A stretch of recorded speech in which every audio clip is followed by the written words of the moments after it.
नमस्कार दोस्तों, मैं सिमरतन पांडे आपका पुनः स्वागत करता हूं महर्षि पाराशर एस्ट्रो ज्योतिष में। दोस्तों, आज हमारी जो डिस्कस है मेष लग्न के नवम भाव में धनु राशि के शनि। मेष लग्न हो गई, एंटी क्लॉक आएंगे, शनि हमारे बैठे नवम भाव में, धनु राशि में शनि बैठे। ये हमारी डिस्कस जो है, अभी तक हमने मेष लग्न के सूर्य, चंद्र, मंगल, बुध, बृहस्पति, शुक्र आज तक टोटल वीडियो हमने अपलोड कर दी है। प्लीज आप उसको देखिए, ठीक है।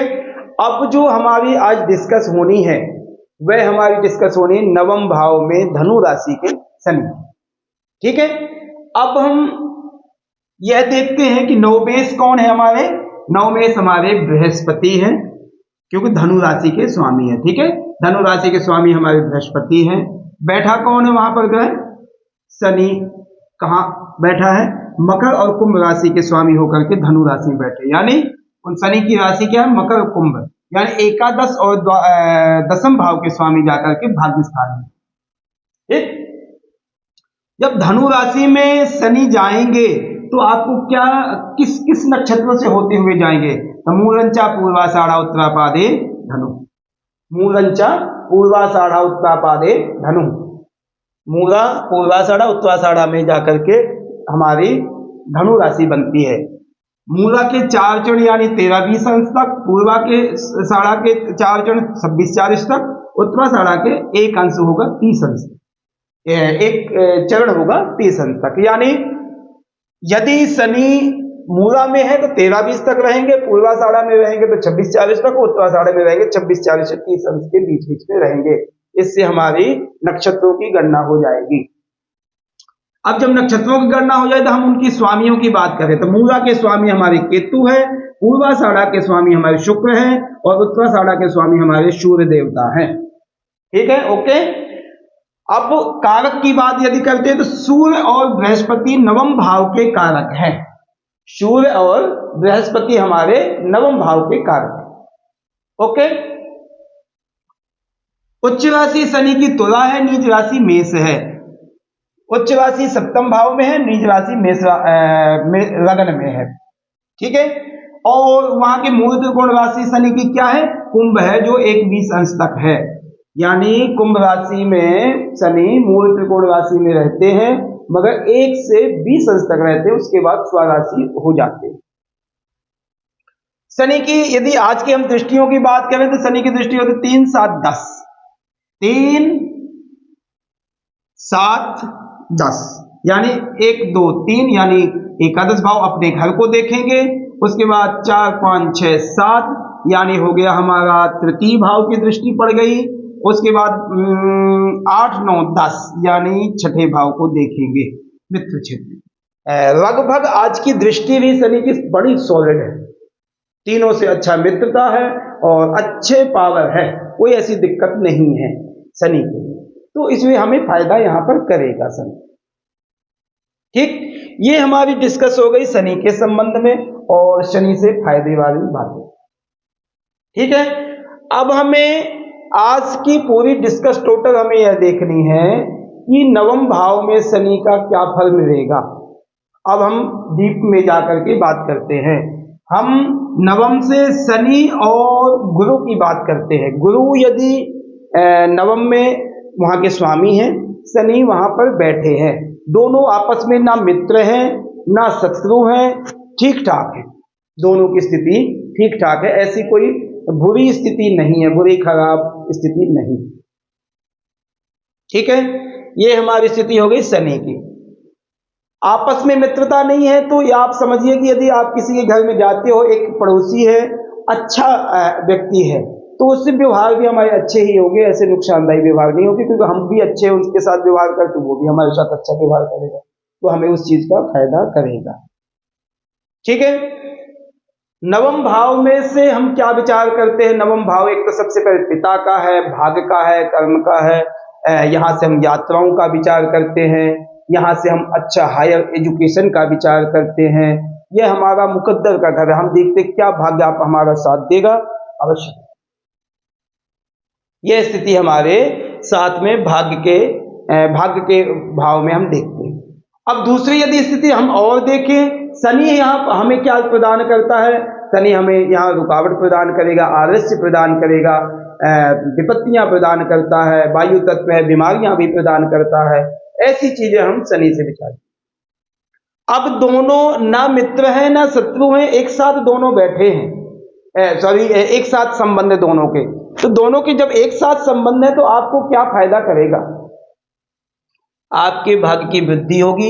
इसमें सबसे अच्छा मैं आपको एक योग बताऊं, एकादश भाव का स्वामी, दसम भाव का स्वामी नवम में आना एक तरह का राजयोग है, भाग्यवर्धक है, कोई दिक्कत नहीं है।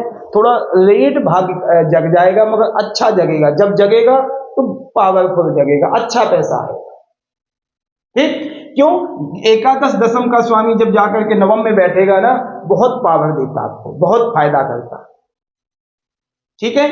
दूसरी बात, आपको क्या फायदा यहां पर कि शनि बृहस्पति अच्छे मित्र नहीं है तो मतलब अच्छे दुश्मन भी नहीं, इस चीज का भी फायदा होगा। तो हम यहां से आप यह कह सकते हैं ऐसा व्यक्ति का भाग्य अच्छा चमकेगा, थोड़ी उम्र के बाद रेट चमक सकता है मगर बहुत भाग्य चमकेगा।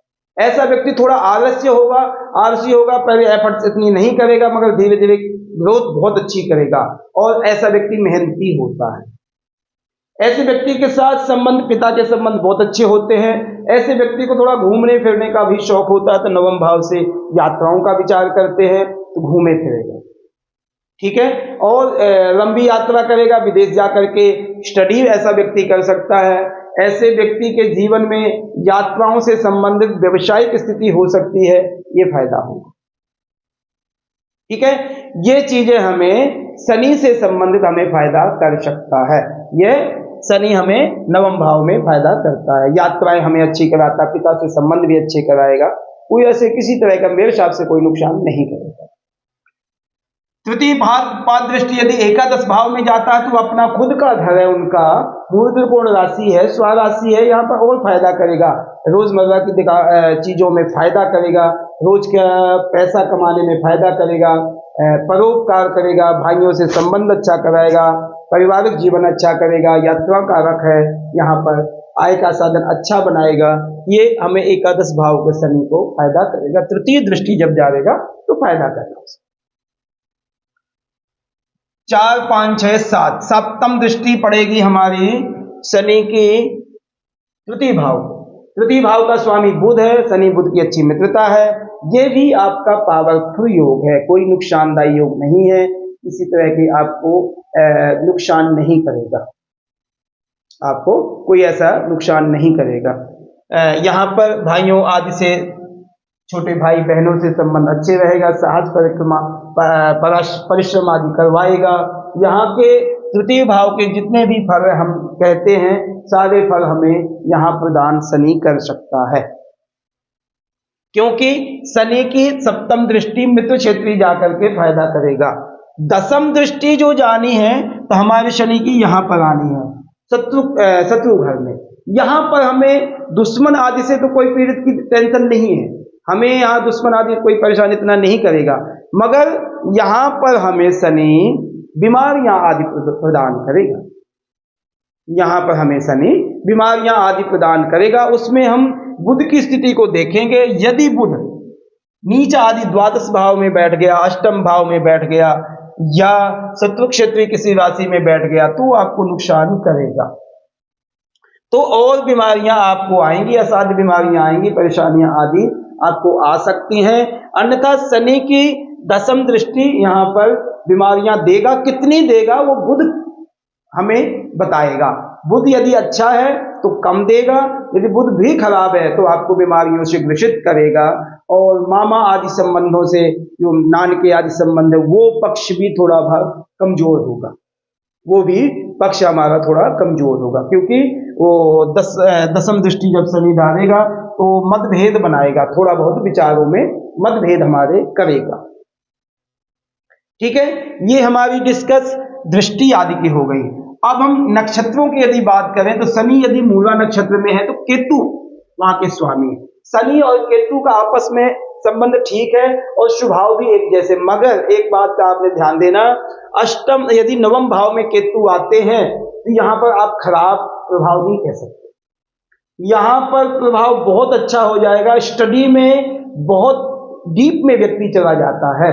केतु एक ऐसा प्लैनेट है कि वो डीप रिसर्च करने की कोशिश ज्यादा करता है, वो चीजों में उसका इंटरेस्ट बहुत होता है। तो इसलिए केतु शनि मूला नक्षत्र में कंफर्टेबल है, कोई ऐसा नुकसान नहीं करेंगे। केतु हाँ ये स्वाभाविक है, यदि केतु नीच आदि स्थिति में है, शत्रु क्षेत्र बैठे हैं, वह बीमारियां आदि हमें प्रदान करेंगे, खराबी देंगे। यदि केतु नवम में आ गए बहुत पावर देंगे आपको। केतु वैसे भी नवम के फायदा करेंगे। शनि यदि पूर्वाषाढ़ा नक्षत्र में शुक्र की राशि में यदि 26-40 तक रहेंगे तो वहां का स्वामी क्या हो जाएगा, शुक्र हो जाए। पूर्वाषाढ़ा नक्षत्र के स्वामी शुक्र हो गए। शुक्र हमारे शनि से मित्र हैं और वो द्वितीय और सप्तम के स्वामी हैं। जाकर के यदि बुध अच्छा संबंध बनाते, शुक्र यदि आपसे शनि से शुक्र संबंध अच्छा है, मगर शुक्र की स्थिति यदि अच्छी है तो आपको पूर्वाषाढ़ा नक्षत्र में भी शनि यहाँ फायदा करेंगे। ठीक है। उत्तराषाढ़ा नक्षत्र क्या है, सूर्य, वहां के स्वामी सूर्य है, पंचमेश है। शनि सूर्य की आपस में इतनी मित्रता नहीं है, मगर सूर्य यहाँ के भी कारक हैं। अपने कारक वाले ग्रह को वहां पर उतना खराब नहीं करेंगे, क्योंकि पिता के कारक है। सूर्य पिता के कारक है और नवम भाव से हम पिता का विचार करते हैं, इसलिए पिता का कारक होने के कारण से इस भाव को सूर्य सपोर्ट करेंगे, नुकसान हमें नहीं करेंगे, फायदा ही करेंगे। यहां पर हमें शनि नुकसान नहीं कर सकते हैं, इसलिए हमें नवम भाव के शनि के हिसाब से यदि देखा जाए बहुत अच्छा फल हमें यहाँ देगा। सबसे बड़ी बात तो यह एकादश और दसम भाव के स्वामी होने के कारण से बहुत फायदा है। और दूसरी बात, शनि बृहस्पति की मित्रता होने के कारण से वो भी फायदा हमें है। ठीक है।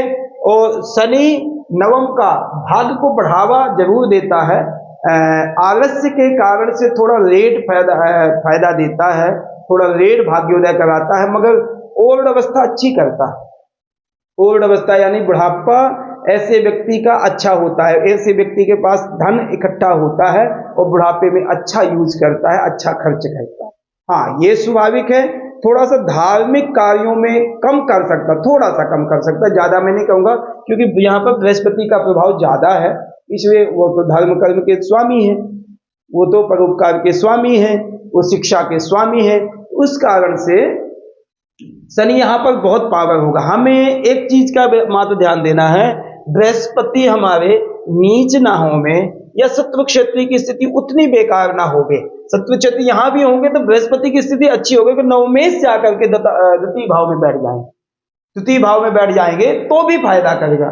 तो बृहस्पति मेष लग्न की कुंडली में बहुत पावर देते हैं, हमें मेष लग्न की कुंडली में बहुत पावर देते हैं। शनि यहाँ पर मेष लग्न की कुंडली में उतना फायदा हमें नहीं करते, उतना हम जितना कह देते सोच लेते हैं, वो ब्लेसिंग उतनी फायदा हमें नहीं करते, अन्यथा फायदा करते हैं, ऐसा नहीं कह सकते कि नहीं करते हैं, क्योंकि दसम और एकादश के स्वामी हैं।